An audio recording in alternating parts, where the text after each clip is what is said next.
He's the producer and director of the film Jesus Revolution, and it's a movie that follows the extraordinary move of God among a community of people that were considered to be outcast by the mainstream culture and even the church at the time. It's a powerful story that you're going to want to go see. Please welcome Jon Erwin. Jon, welcome, man. Thank you so much for having me. And it was a wonderful film to make, and it's amazing to see the uniqueness of the time in which it was released. And I'm sure. And we all just are in need of a little hope, and I love the movie. Well, my family sat down not that long ago and we watched through the film.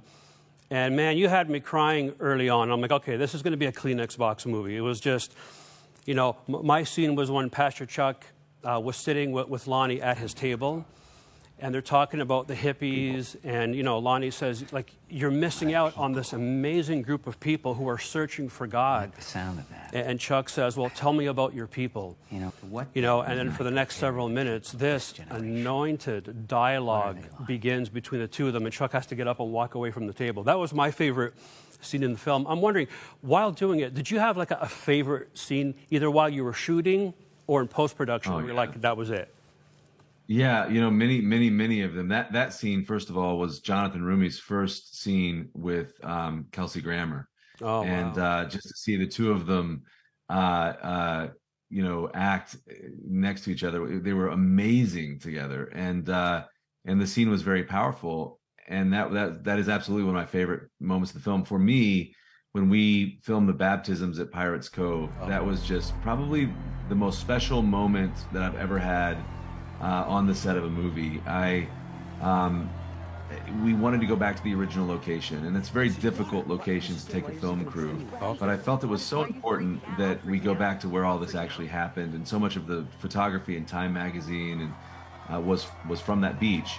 And there was just a spiritual power on that day that I've never experienced in my life. And it was interesting that Jonathan, who was baptizing, came up out of the water and just said, these people are getting baptized for real, and I'm doing it just like Greg Laurie taught me to, but this is a very real moment for a lot of these people, and we just all felt it. And I love the metaphor of baptism. Who doesn't need, I was baptized when I was 5 years old, but who doesn't need a moment of rebirth and renewal? And it was a magical thing, and I think you feel it in the movie. Okay. So you were talking about Jonathan Rumi. Of course, he's famously known for playing the role of Jesus in The Chosen. What was it like having Jesus show up to set every day? Like, did it take you a minute to get used to that? Well, you know, what's interesting is he gives so much of his time and energy and focus to his craft, and he's as good a person as he is an actor, but he's a wonderful actor, and he really dedicated himself to the role and created a whole character and showed up very much in the spirit of that character. So it was like he just was a completely different, you know, version of himself than you see him as Jesus. And he's just become one of my great friends. And I think he's just a wonderful guy. And I love him in both roles, but he really created a complete character. I was almost sad to wrap the movie because I'm like, my friend Lonnie is gonna leave me, and I'm gonna be left with Jonathan, the actor, you know. And but he's that good, and he was wonderful in the film, and he's wonderful in The Chosen, and he's really become a very disciplined master of his craft, and you know, as has Kelsey Grammer, and it was just wonderful to see them. But he's a great guy. He lives up to the hype on all levels. Okay. Well, you mentioned Kelsey Grammer. How did that happen? Because I've seen him do press, and when he talks about the film, he's just so moved by the story. Yeah. How did that happen? Well, I think the movie changed us all. Like, I think that there was a level of power, and it was just one of those wonderful experiences making a movie. And he was just in a moment in his life that he described as like he was just looking for something meaningful to be a part of, something important. And our script came in the next day, and he said yes, and which was great because as we got the project set up after COVID, I didn't have a list. I said this role's for Kelsey Grammer, you know, and I didn't have a backup plan. Okay. And he just crushes it in the film, and gave himself fully to the role. And I think the film really moved him deeply and changed him. And he's an incredibly spiritual person, and his faith is very important to him. And we had many wonderful conversations and times together. And it's amazing to see an actor of his caliber dedicate himself so fully to a role. He's amazing in the movie, and he's in a rare category. Like when you can be Macbeth and Frasier, that is talent. You know, that is a range, and he's a wonderful person and a great friend, and I love his performance in the film. I'm with you. I cry every time. I mean, you know, the impact of hearing that story, I don't care what your background is, it's going to be moving, you know, to see so many people put their faith in Jesus. And a question I had for you, Jon, was, in the making of the film, was there like a quality or an attribute about Jesus that maybe jumped out at you that you hadn't really seen before in the context of this bigger story? You know, I think what I took from the story, that when I first read the Time magazine article, and then I began working on the film, it's the longest I've ever worked on a movie, is that God's timing is just perfect. I mean, I've tried to get this movie made for a long time. We almost got it made over, right as COVID shut down the world. And it was a very disappointing moment because our film, I still believe, was pulled out of theaters, as were all films. And the films that we were making had to be delayed for quite some time. And this movie had to be delayed even further because we really needed to be able to use 300 or 400 people and have them all together. And, and so we had to wait. And so to see the film come out, in this moment that we're in, I was talking to Dallas Jenkins, who, wonderful friend, who obviously created The Chosen. And we're like, we didn't plan on February being this month of Jesus with the end of season 3 of The Chosen and Super Bowl commercials and Jesus Revolution. But the most special thing for me was that seeing the revival begin at Asbury University and spread to other universities, the very same university that experienced a very similar circumstance in the Jesus movement in 1970. My wife and I drove over early because I was in Kentucky anyway, working, and just sat there and listened to the students talk. And I just feel like we're in such a similar time of desperation.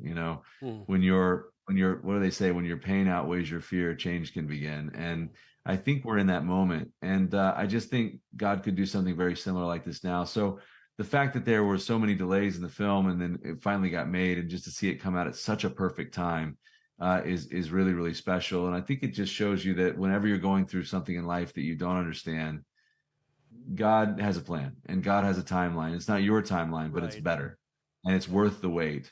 And just keep going, and trust that God's going to work things out in a way that you don't understand right now, but you'll understand later. And when you do, it's better. And that was one of my big takeaways, from the film. Oh, amen. And for me, what I took away from the film was just the immense love of God, to those that society says are outsiders or outcasts, or maybe they feel overlooked. Just the tremendous love of God that really, really spoke to me in the film. Just last question before I let you go. What do you want people to take away from the film? When they see it, what do you want them to experience? Like, what are you hoping will happen in their life when they go out? Well, that's a great question. First of all, I want them to enjoy the experience. I mean, we're entertainers. That's our job. Yep. And I want to make a film as great as we can make it, that makes you laugh and cry. I've never been in a theater where people cheered during the film. And so we want to make an entertaining experience first and foremost, a film that you really love and you can love watching with your entire family. That's very important to me. But beyond that, I love seeing people getting baptized after they watch the film. People being baptized in like fountains outside the movie theater, or there was a I saw something on social media of a group of teenagers that went and saw the film and went and found the real Pirates Cove, drove to it in the middle of the night, sang songs, and then one of them was baptized in the morning. And people might not know this, but it was during the Jesus movement, at least for the Southern Baptist denomination, that the most baptisms ever recorded in American history was 1972, at the height of the Jesus movement. And I would just love to see that again. We're in this moment, oddly enough, where there's a sudden increase in spirituality, and an increase in a hunger for answers. So even as we talk about the decrease in church attendance, there's actually a large increase in a hunger for God and in spiritual questions. And that's exactly what happened during the Jesus movement. And so my hope is that history can repeat itself. And my role in that is to just tell the story as best as we can and as entertaining as we can. But I hope people see this movie, love it, and then begin to ask, how can this happen again today? How can this happen in my life, in my city, in our country? And that's just a wonderful question to ask. And I do think that we're in a moment where we just need God, and we need answers. And so that's my hope, is that people will begin to talk about revival and its possibilities. And maybe this can happen again today, and maybe it can happen in our own lives.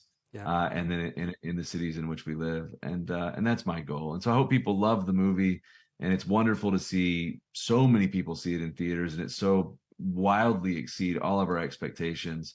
And then here soon people are going to be able to see it at home, and I can't wait for even more people to see the movie as it debuts around the world, and then on home entertainment in the U.S. and Canada. I mean, I love that.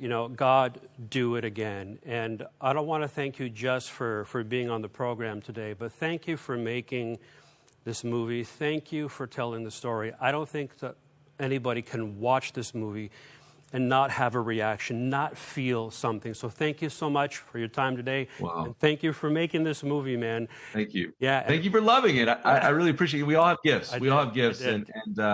And big thing in the film is God using flawed, broken people to do his will. Amen. And we all have talents and things to do. I'm a filmmaker, but we all have a role to play, and God can use us despite ourselves. And he uses ordinary people to do extraordinary things together. Amen. And that's one of the other great themes of the film. And we all have a role to play. So I'm grateful that you enjoyed the film, and thank you for spreading the word. And I hope people love it when they see it. And thank you for letting us live out a wonderful dream. I can't believe that we get to make these movies and that people see them, and we do it for a living. It's a magical life to live. So I'm grateful. Amen. Well, thank God he uses broken people, and we're thankful for you. And for everybody out there watching this or listening to this, get out there and watch the movie today.